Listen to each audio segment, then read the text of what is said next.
새해를 시작하면서 우리가 처음 나눌 성경은 에베소서인데요. 이 성경은 다른 어떤 성경보다 교회에 대한 이야기가 굉장히 많이 나옵니다. 교회가 무엇인가? 왜 교회가 중요한가? 교회는 무슨 역할을 하는가? 이렇게 교회에 대한 이야기가 가득 들어있기 때문에 여러분이 신앙생활하다가 나 교회 궁금하다 이러면 에베소서를 펼쳐서 정독하시면 굉장히 좋아요. 그래서 저는 이번 연도를 시작하면서 에베소서를 통해 여러분과 이제 교회가 무엇인지에 대해서 깊이 나누고 싶습니다. 왜냐하면 예수님을 믿는 자들에게 가장 중요한 거 첫 번째는 구원이고요. 두 번째는 교회거든요. 그래서 교회가 무엇인지 제대로 알아야 신앙생활에 오해가 없고 이단에 넘어가지 않고 하나님이 주시는 은혜에 흠뻑 빠져들 수 있습니다. 그래서 몇 주 동안 저와 함께 에베소서 말씀 나누시면서 참된 교회에 대해서 알아가는 그런 복된 시간 되기를 소망합니다. 그래서 오늘은 디그니티라는 제목으로요, 에베소서 1장 1절에서 6절 말씀 함께 나누도록 하겠습니다. 제가 한 절 읽고 여러분들 한 절 읽으시고 이렇게 할게요. 제가 먼저 읽겠습니다. 하나님의 뜻으로 말미암아 그리스도 예수의 사도된 바울은 에베소에 있는 성도들과 그리스도 예수 안에 있는 신실한 자들에게 편지하노니,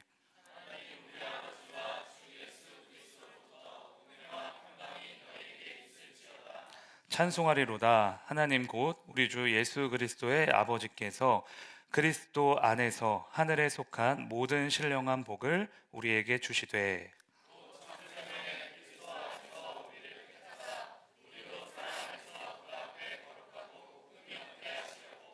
그 깊으신 뜻대로 우리를 예정하사 예수 그리스도로 말미암아 자기의 아들들이 되게 하셨으니, 이는 그가 사랑하시는 자 안에서 우리에게 거저 주시는 바 그의 은혜의 영광을 찬송하게 하려는 것이라.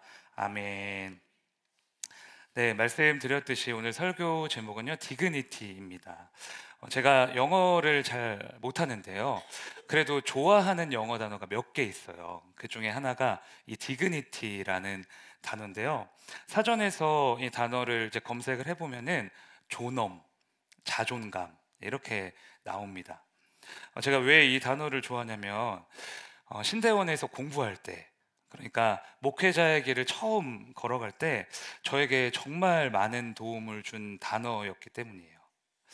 신학생들은 돈이 없잖아요. 돈이 없는데 맨날 공부해야 되고 매일 시험 쳐야 되고 그러니까 항상 꼬질꼬질하게 다니거든요. 잘 씻지도 않아요. 그래서 항상 후질근한 옷을 입고 안 씻고 수업 가고, 그게 일상인데, 물론 저는 안 그랬습니다. 저는 잘 깔끔하게 항상 다른 분들이, 네, 이렇게 돈이 없고 시간이 없고 가진 게 없는 신학생이지만 그때 저희 가정도 보증금 500만 원에 월세 30만 원 하는 그런 월세에 살고 있었지만 저는 늘 스스로 다짐했던 것 같아요. 목회자의 존엄성은 잃지 말자. 목회자의 정체성은 좀 잃고 살지 말자. 외적으로는 모든 걸 다 잃는다 해도 이거 하나만큼은 좀 포기하지 말자.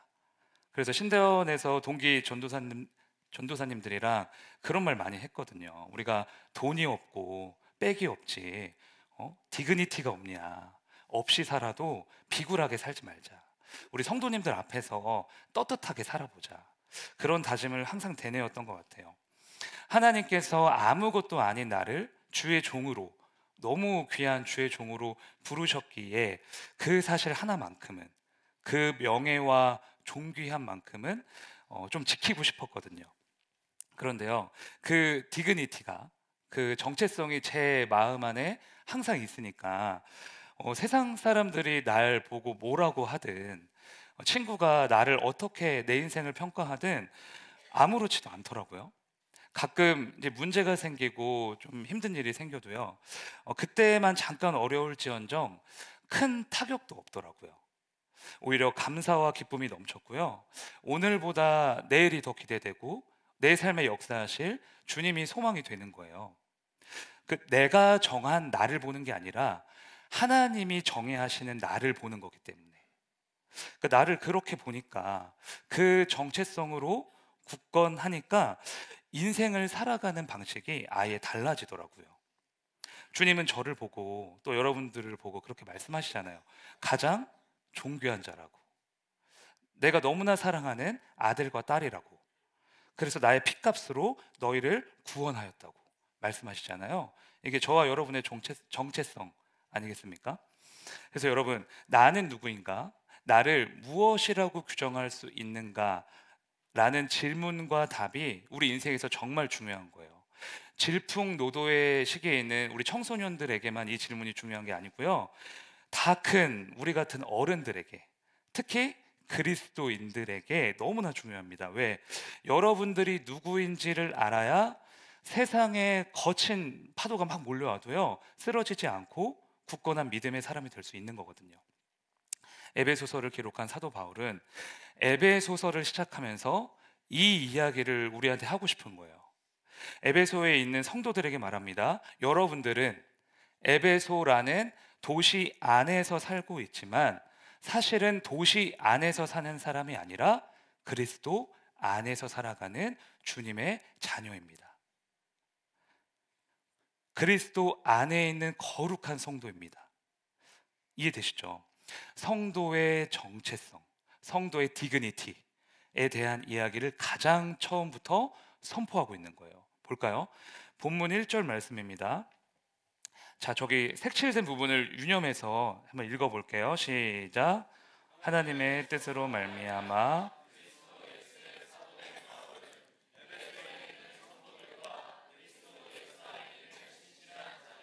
편지하노니. 네, 보세요. 바울이 이렇게 말합니다.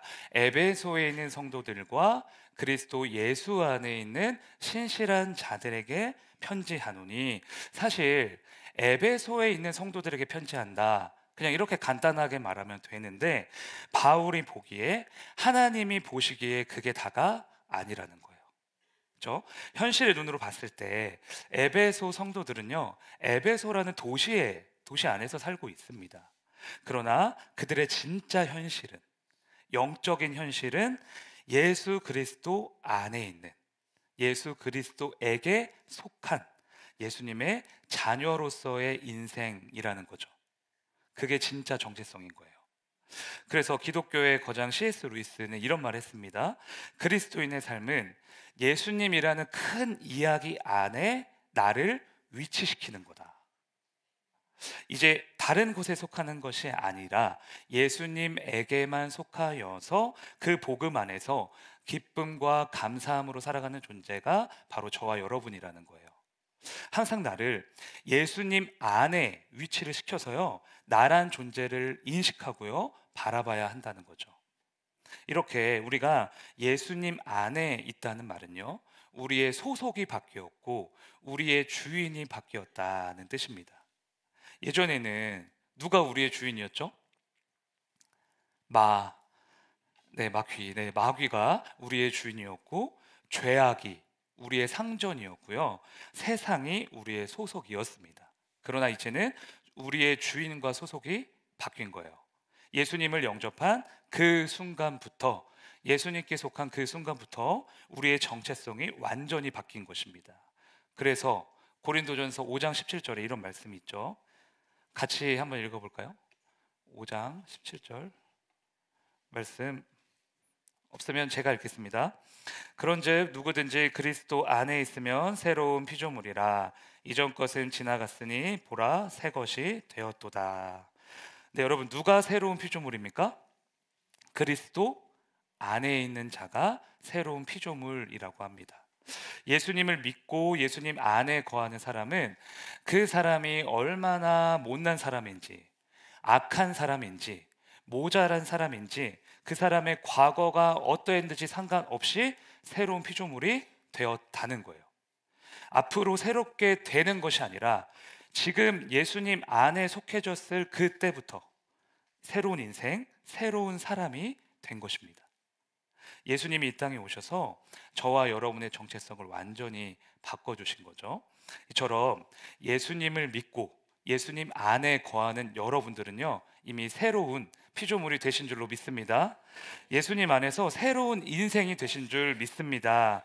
우리 옆에 있는 분들 보시고 인사 나눌까요? 그리스도 안에서 새로운 인생이 되셨습니다.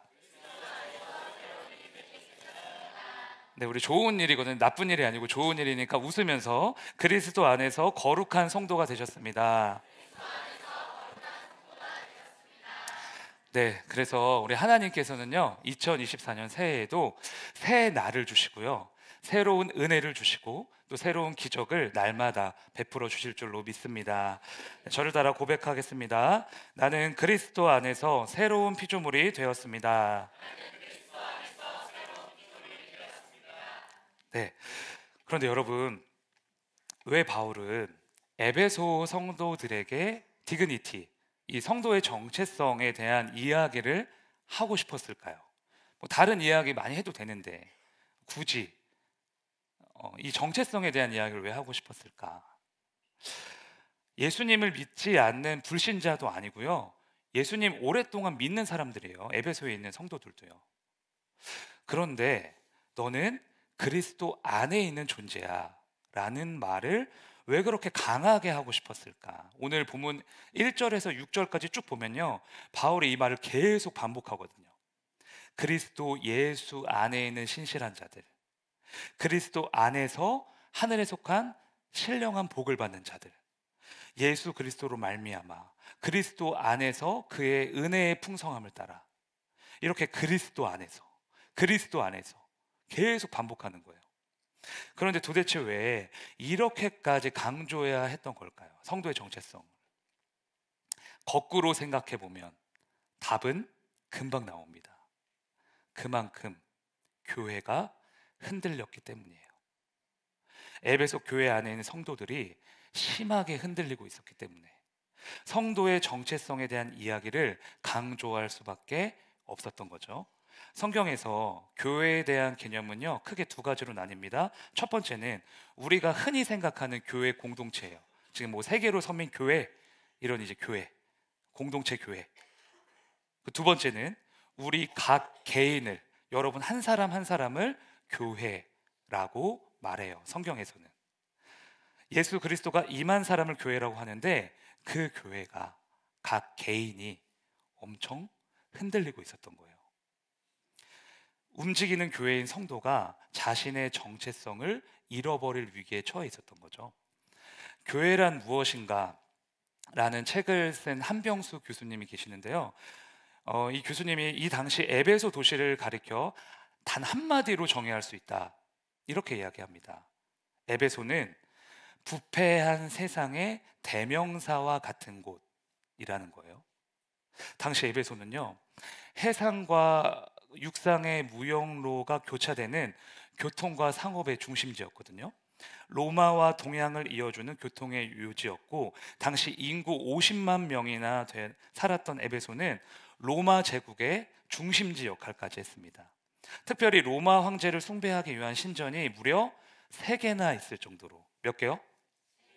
3개요. 제국 내에서도 대표적인 황제 숭배 도시로 명성이 자자했어요. 그리고 세계 7대 불가사의에 들어가는 아데미 신전도요, 이 에베소란 도시에 있었습니다. 에베소 사람들은요, 아데미 여신상, 이 우상이죠, 우상을 매일 찍어냈고 관광객들에게 모형화된 아데미 우상을 팔아서 그걸로 생계를 유지했어요. 그게 에베소예요. 즉 로마 황제 숭배와 우상 숭배가 극심했던 곳이 바로 에베소라는 도시였다. 그뿐이겠습니까? 무역이 발달하면 뭐가 발달하죠? 상업이 발달하고요.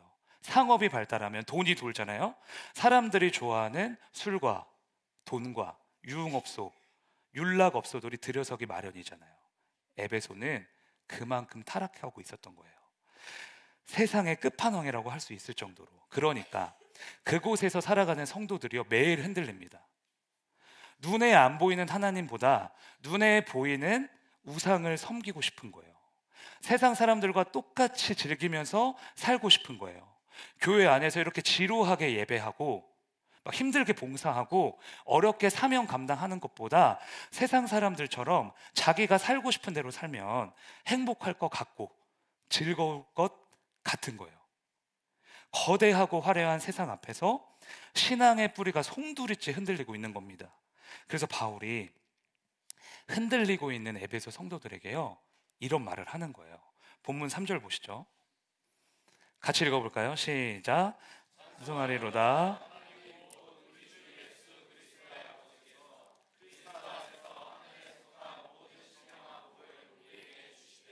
네, 하나님은 그리스도 안에서 하늘에 속한 모든 신령한 복을 주신답니다.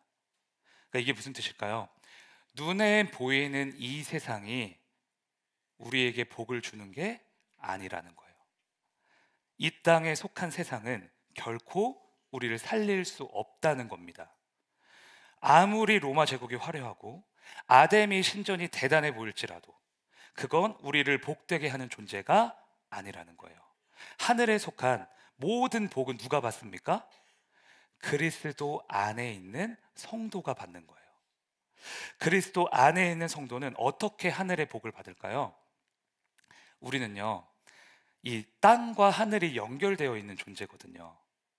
예수님이 그러셨어요. 너희가 이 땅에서 풀면 하늘에서도 풀릴 거다. 무슨 뜻입니까? 우리가 이 땅에서 예수님을 믿고 예수님의 이름으로 기도하면 하늘에서 들으시고 주님이 직접 그 기도를 성취해 주신다는 거예요. 우리가 이룰 수 없는 소원을 주님이 대신하여 이뤄 주신다는 거죠. 그걸 복이라고 하고요, 형통이라고 하고 권세라고 말하는 거예요. 우리는 이 땅에 속해 있지만 사실은 이 땅에 속해 있는 자가 아니라 하늘에 속해 있는 자인 거죠. 왜냐하면 우리의 응답은 이 땅이 아니라 하늘에서 이루어지는 거니까.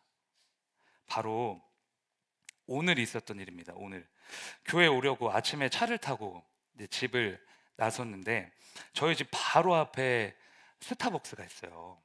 그래서 원래 주일 아침에는 커피를 사서 안 마시고요, 교회 와서 커피 그 머신으로 내려서 이제 마시는데 오늘따라 근데 유독 좀 스타벅스 커피가 땡긴다.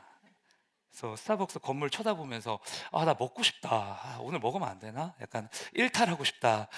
그런 생각이 하다가 아니야, 이건 사치야. 주일 아침부터 무슨 커피를 사 먹어 이러면서 이제 빨리 가자. 그래서 갔어요. 조금 가서 횡단보도에 빨간 불에 딱 걸려가지고 이제 서 있는데 저 옆에 어떤 차가 딱 서는 거예요. 그래서 어떤 분이 근데 내리시는 거예요. 근데 보도가 아니라 차도거든요. 차도에서 사람이 이제 내린 거죠. 그래서 그때 저는 찬양 엄청 크게 틀어놓고 찬양 부르고 있었거든요. 근데 어떤 사람이 차도에서 내려서 저한테 이렇게 오는 것 같으니까, 그러니까 낌새가 느껴지니까 이상하다, 뭐 나한테 시비 걸려고 하나, 나 잘못한 게 없는데. 그래서 떨면서 이렇게 천천히 쳐다봤어요. 보니까 우리 교회 성도님이신 거예요. 그때 굉장히 놀라운 사실을 하나 알려드릴까요? 창문을 딱 내렸는데 스타벅스 커피를 저한테.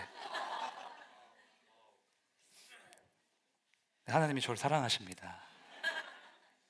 그것도 엄청 따뜻하고 맛있는 라떼를 분명히 본인이 드시려고 사신 것 같은데, 어떻게 제 차인지 어떻게 아셨는지 모르겠는데 옆에 서서 이렇게 딱 주고 멋있게 딱 가셨어요. 그래서 커피 마시고 오는 내내 기분이 너무 좋은 거죠. 그래서 일단은 저를 그렇게까지 생각해 주신 성도님께 너무 감사하고, 또 성도님을 통해 지나가는 소원도 귀 기울여 응답해 주시는 하나님께 너무 감사하고, 하나님은 저를 정말 복된 존재로 만들어 주시는 것 같더라고요. 그래서 하나님이 오늘 본문을 통해 여러분들에게도 말씀하시는 거예요. 이 땅이 너희들에게 복을 준다고 생각하지 말고 진짜 복을 줄 수 있는 나에게 구해라. 복의 근원인 나에게 너의 인생을 맡겨라. 그러니까 너는 그런 존재다. 세상의 화려함에 달콤함에 속지 말라는 거죠. 예수 그리스도 안에서 오직 예수님께 구하며 예수님께 맡기며 예수님과 동행하며 살아가라는 거예요. 이 땅에서 살지만 이 땅에 속하지 말고, 이 땅에다가 자꾸 구하지 말고 하늘에 속한 자답게 하늘에 구하며 하늘의 뜻을 이 땅 가운데 이뤄나가는 복된 자녀가 되라. 그게 바로 저와 여러분의 정체성이라는 거죠. 세상이, 물질이, 사람이 우리를 복되게 하는 것 같지만 사실 그 모든 건 허상이고요. 우리의 주인 되신, 우리의 아버지 되신 하나님만이 우리를 복되게 하실 수 있다는 것입니다. 여러분, 이 사실 믿으십니까? 예수 그리스도 안에 있는 여러분들이 하늘의 복을 받는 줄로 믿습니다. 하늘에 속한 신령한 복을 다 받게 될 줄로 믿습니다. 그래서 예수님도 이렇게 말씀하세요. 우리가 잘 아는 말씀인데요, 요한복음 15장 5절입니다. 같이 읽어볼게요. 시작. 나는 포도나무요 너희는 가지라. 사람이 열매를 많이 맺나니. 네, 우리의 정체성이 뭐래요? 예수님에게 달려있는 뭐다? 가지다. 너희는 뭐다? 가지다. 가지는 뿌리에서 떨어지면 시드는 게 아니라 죽게 됩니다. 아시죠, 여러분? 뿌리에서 단절돼서 땅에 떨어지면 생명력을 잃는 거예요. 그래서 우리는 예수님과 떨어지면 안 돼요. 주님 안에 붙어 있기를, 주님 안에 거하기를 소망하고요, 또 소망해야 됩니다. 그게 이 거친 세상에서 우리가 승리할 수 있는 유일한 길이고요, 많은 열매를 맺을 수 있는 유일한 방법이기 때문이에요. 여러분, 2024년 새해에 무엇을 분주하게 계획하고 계십니까? 2024년에 무엇을 기대하고 계십니까? 그 무엇보다 이 새해에는요, 예수님 안에 거하기를 소망하는 저와 여러분이 되기를 주님의 이름으로 축복합니다. 그래서 하늘에 속한 모든 신령한 복을 받아 누리는 2024년 되시기를 바랍니다. 네, 저를 따라 고백하시겠습니다. 나는 그리스도 안에서 하늘의 복을 누립니다. 네, 이제 에스겔 1장 1절 말씀인데요, 우리 같이 좀 볼 수 있을까요? 네, 같이 읽겠습니다. 시작.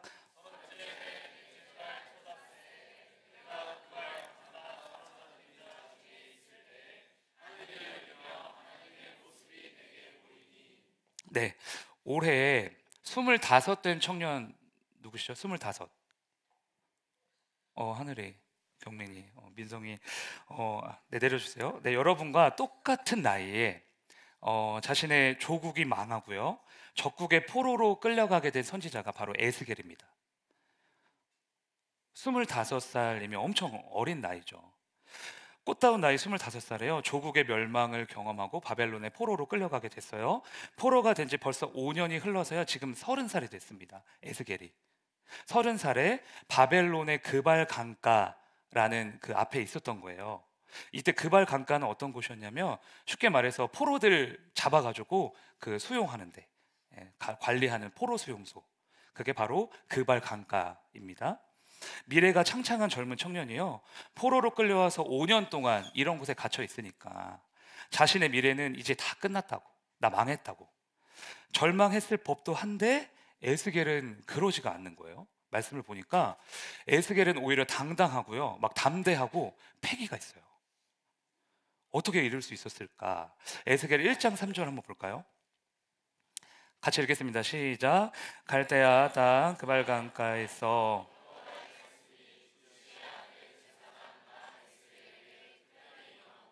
여호와의 권능이 뇌 위에 있느니라. 아멘.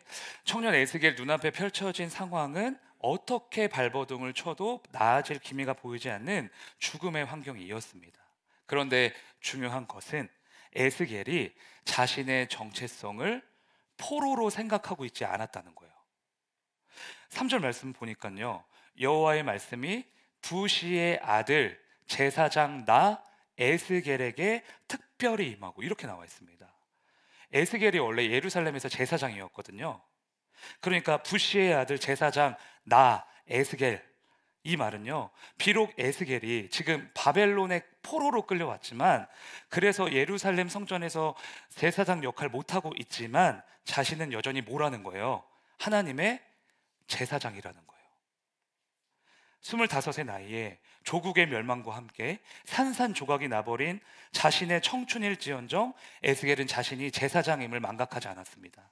그리고 자신의 정체성이 무엇인가, 주님 안에서 나는 어떤 존재인가에 대한 에스겔의 이 인식이 그가 절망을 이겨내는 가장 중요한 열쇠가 돼요. 절망이 눈앞에 있어도 그것을 넘어서 일어설 수 있는 힘은 내가 누구인가를 아는 것에서 시작된다는 거예요. 이 디그니티가 있으니까, 이 정체성이 있으니까 상황에 쉽게 흔들리지 않습니다. 절망 속에서도요, 빛이신 주님을 소망하는 거예요. 왜? 난 성도니까, 난 제사장이니까. 자신이 어떤 존재인지 정확히 아는 에스겔에게요, 결국 하늘이 열려서 하나님의 말씀이 임하고 하나님의 은혜와 기적이 임해서 에스겔이 그곳에서도 하나님의 빛을 발하는 멋진 성도가 되더라고요. 저는 2024년에요, 여러분들 인생에 좋은 일만 일어나길 바래요. 그러니까 꽃길만 걷는다고 하죠. 진심으로 그런 인생이 되시길 저는 소망하고요, 기도할 겁니다. 그런데요, 세상을 살아보니까 어때요? 꽃길만 있는 거는 아니더라고요. 길을 가다가 보니까 구부러진 길도 나오고 유턴해야 되는 길도 나오고 때로는 막막한 길도 나오더라고요. 때로는 험한 오르막길이라서 너무 힘들고, 새해부터 이러면 안 되는데 자꾸 포기하고 싶더라고요. 그러니까 2024년에 꽃길이 아니라 그런 길을 만나실 수도 있어요. 에스겔이 바벨론 그발 강가에 있었던 것처럼 여러분 자신만의 그발 강가를 만나게 될 수도 있습니다. 하지만 여러분 기억하셔야 돼요. 그발 강가 앞에 서 있어도 여러분 자신이 누구인지를 알면, 그 디그니티를 잃어버리지 않으면 우리는 언제나 승리할 수 있다는 거예요. 예수 그리스도의 보혈이 여러분의 머리부터 발끝까지 감싸고 있고, 예수 그리스도의 십자가의 능력이 여러분과 늘 함께하고 있습니다. 실패하고 넘어지고 쓰러져도 주님은 여러분을 절대 포기하지 않으시고요, 사랑으로 다시 건져내실 거예요. 그것이 우리의 정체성이니까요. 그래서 하나님께서는 저와 여러분을 보고요, 죽을 것 같으나 살아있는 자고 아무것도 없는 자 같으나 모든 것을 가진 거룩한 성도다, 이렇게 부르십니다. 근심하는 자 같으나 항상 기뻐하고 아무것도 없는 자 같으나 모든 것을 가진 복된 나의 자녀다, 이렇게 부르시는 거예요. 이 말씀은 그대로 나와 있는데 한번 보실까요? 고린도후서 6장 9절과 10절 마지막 말씀인데요, 우리 크게 한번 읽어보겠습니다. 시작.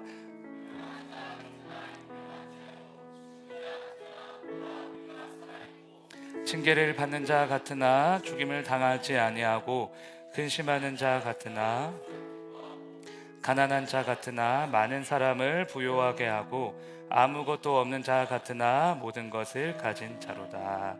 아멘. 여러분 아멘이십니까? 하나님이 여러분을 얼마나 존귀하게 보시는지 아시겠죠? 우리는요, 시시한 존재가 아닙니다.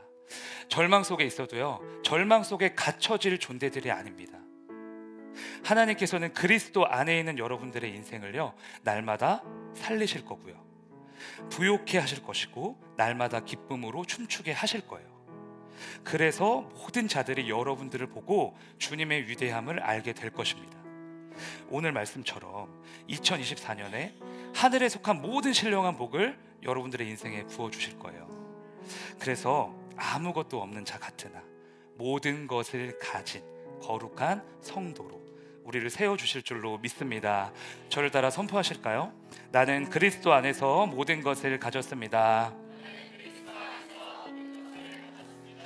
네, 오늘은 성도의 노래라는 찬양 부르실 텐데요, 2024년에도 그리스도 안에서 승리하겠다고, 그리스도의 정체성을 늘 기억하며 살겠다고 우리 주님께 전심으로 고백했으면 좋겠습니다.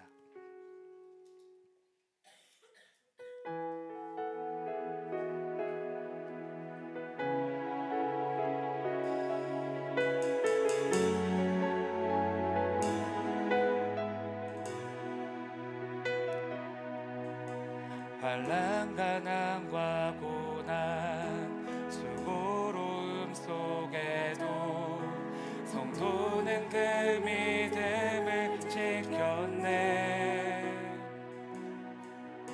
주를 섬기는 일에 자신을 다드리며 진리의 말씀과 성령으로 그 길을 걸었네. 우리 다시 한번 할까요? 환난 가난과 고난 수고로움 속에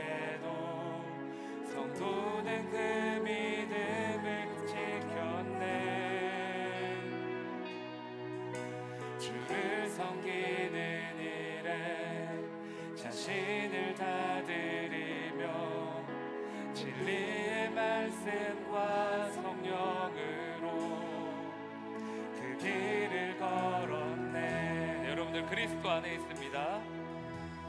그리스도 안에서 새롭게 하시고 그리스도로 인하여 자유케 되었네. 우리는 유명하나 유명한 자요 죽음의 위기 속에도 참 생명 가졌고 근심하나 기뻐하며 가난하나 다른 이를 부욕해 하는 자로다. 가사를 생각하면서 처음부터 다시 한번 고백하겠습니다.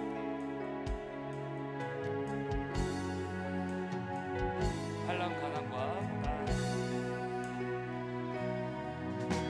환난 가난과 고난, 수고로움 속에도 성도는 그 믿음을 지켰네.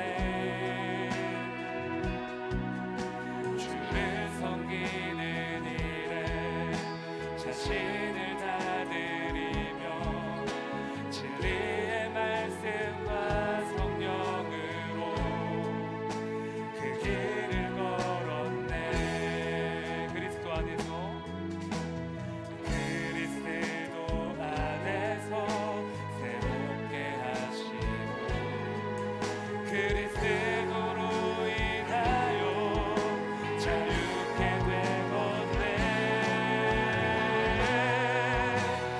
우리는 유명하나 유명한 자요 죽음의 위기 속에도 참 생명 가졌고 근심하나 기뻐하며 가난하나 다른 이를 부욕해 하는 자로다. 우리는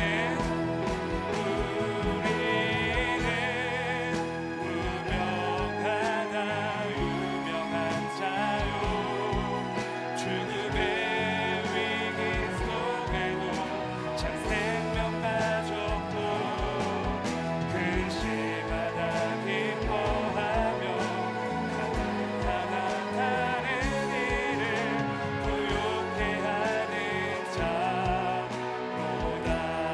모든 것 가진 자로다. 모든 것 가진 자로다. 모든 것 가진 자로다. 모든 것 가진 자로다. 이 시간 우리 마음과 함께 기도했으면 좋겠습니다.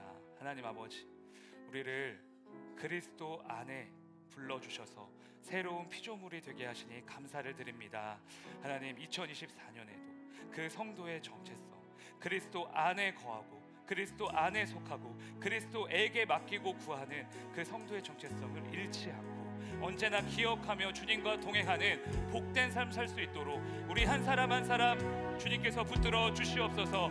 그런 인생이 되게 하여 주시옵소서. 주님께서 하늘에 속한 신령한 복을 부어 주시옵소서.